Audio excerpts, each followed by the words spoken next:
road trip day. We're going to look at a Square Baler today. It's gonna be a 4-hour drive. Gonna have to pull it back. Have the guy measure it. It's 10 foot wide to the outside of the tires, so wouldn't be fun getting it strapped down onto a trailer or getting loaded at period. Or getting it loaded period. So got a couple spare tires off the chisel plow.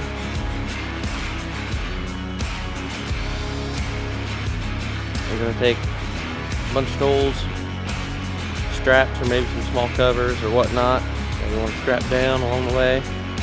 But then it's gonna be a 6-hour drive back, avoiding the highways. Hopefully it's worth it.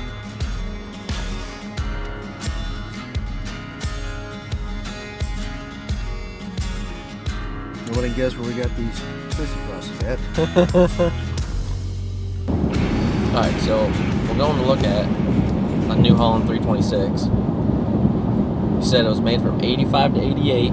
Yep. We have not got the serial number on it yet, so we're going to check that when we get there. Looks like it's in pretty decent shape. It's got some body rust, you know, from, looks like maybe it's been sitting around with some old hay in it for a while. Mechanically, everything looks good. It's just there's some sheet metal rust from where it looks like people didn't clean the hay out of them. They got done with it and just got sat there and got wet or whatever. Yeah. So I don't know if that was this guy, because this guy says he's had it for 10 years. And he gave an average number that they were putting, what did I tell you, 3,000 bales through it? A year? Yeah. Total? Yeah. I was thinking you said 1,500. Well, I think the past couple of years it's been 1,500. But he said over the time, yeah, 3,000. Here's another good topic. A lot of guys like to bale for free. You know, these guys that sell straw bales for $3 a square bale or less. Oh gosh, yeah. You know, they're doing something for free, probably multiple things for free. They're either baling for free or they're taking the straw off for free, which is not right because you're taking fertilizer value off your ground or off somebody else's ground or whatever you're doing. And you know, I mean, you need to figure in, even if you got it cheap, you know, you get $500 for that baler, but there's wear pieces on it that need to be changed over time, and you have to figure in depreciation, wear and tear on your equipment, string, you know, you got tires, everything. You know, you need to figure that in for the baler and for the tractor, fuel, you know, oil changes, tires, Everything. And if you do that, you'll find out that $3 a bale, you're not coming out. I can guarantee you that. Well, it's just like I figure. I told you I figure about $500 an acre is what it cost me to make hay. Mm-hmm. $500 an acre per year. That is figuring about a 5-year lifespan for my hay fields. That figures working the ground, planting it, figures in the seed, fuel, and all that stuff. But if you don't figure all that, you're not really doing yourself justice. Mm-hmm. Because that doesn't mean that I'm paying $500 every year to make this hay. Right. You know, I might not pay. It may only cost me $100 this year. It may cost me $700 next year. You know, if I have a big repair on something. Yeah, that but needs to be spread out. Yeah, you're those. annualizing that price. You know, I figured. The way I base it is, if I don't have the data myself for how much it costs me, then I go on to, we're in Illinois, so I use U of I or University of Missouri or Iowa or something, and they'll have rates for different operations, you know, whether it's working ground, chisel plowing, or disking, or planting, or cut, rake, bale, stack, whatever, you know. Yeah. And I kind of base my numbers off of those if I don't have my own numbers to use. You know, so some people say, well, you know, it doesn't really cost that much. But it would cost that much if you hired it done. yeah, they would be making money, but my stuff needs to be paid for too, you know. I do it because I like to do it, but it has to make sense too. You can't just. Some things you can. I mean, some things you can just go and blow money on it and have fun, but something that's as costly as what we're doing, it needs to at least pay for itself. And in our situation, it needs to make money, or it doesn't make sense to do.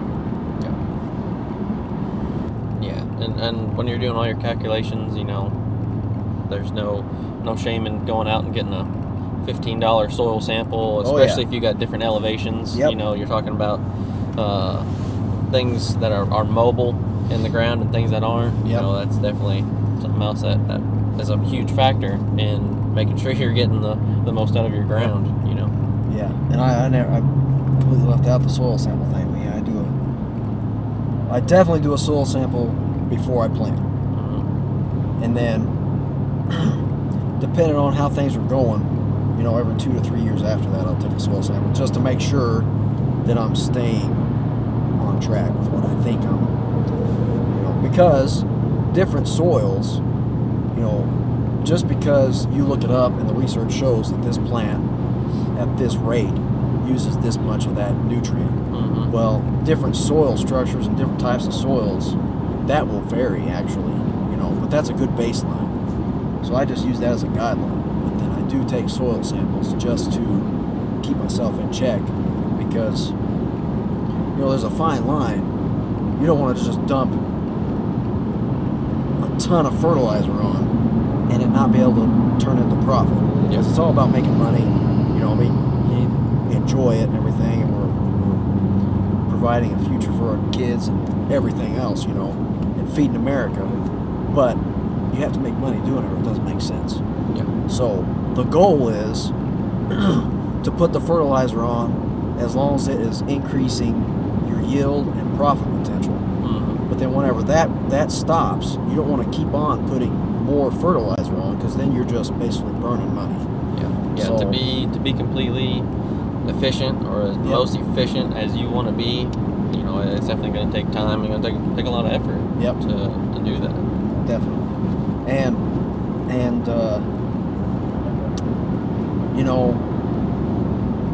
I don't have an agronomist because I'm small. I don't have a lot of acreage. You don't have a lot of acreage. So I try to do, as much research as I can, and I learn as I go. I'm not saying everything I do is right, but I do try to pay attention to what my crops are telling me. And then,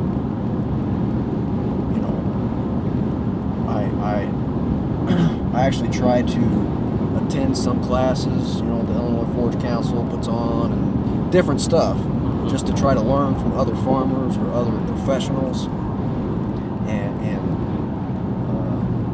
incorporate that if it makes sense.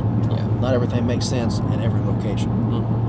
But that's just it. I mean, in this conversation here, we've gone from talking about, the price of square bales, to the fertilizing, the planting, micronutrients. I mean, just all these things, the prices that it costs to take hay off and take it off the field. I mean, there's so many things that have to go into it, but these are all the things that, guys like us have to pay attention to if in this generation, if we want to see, hay production continue. I mean, people aren't just, turning away from having horses and, going to different events. And I mean, for that matter, I mean, I know we're targeting horse customers with our business, but there's other people that are producing hay for, for cattle. I mean, let's face it, cattle, aren't going anywhere. And I just, when I came into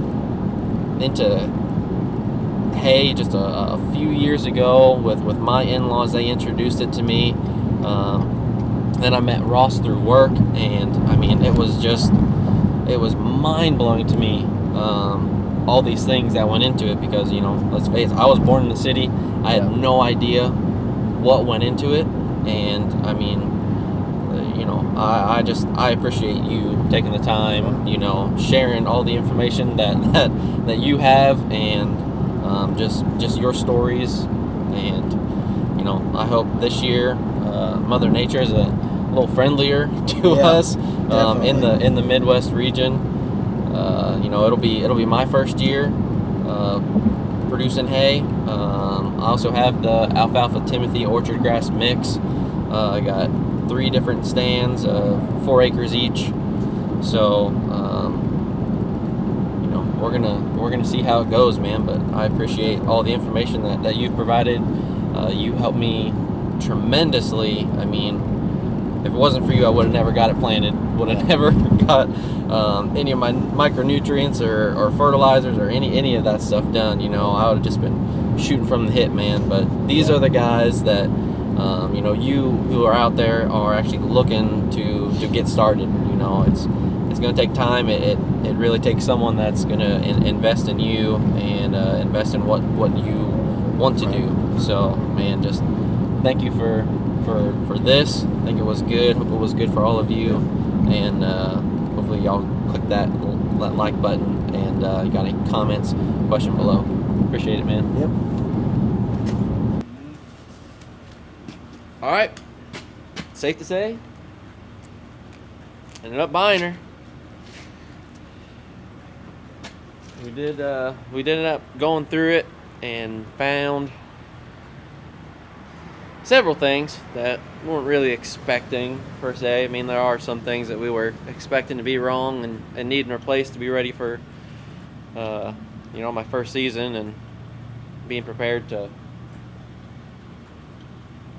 get it ready for the whole year. So they did work with us on the price, so we're thankful for that. And we've been on the road for about 2 hours. Got 4 more to go. 4 more to go. So right now it's 9:15.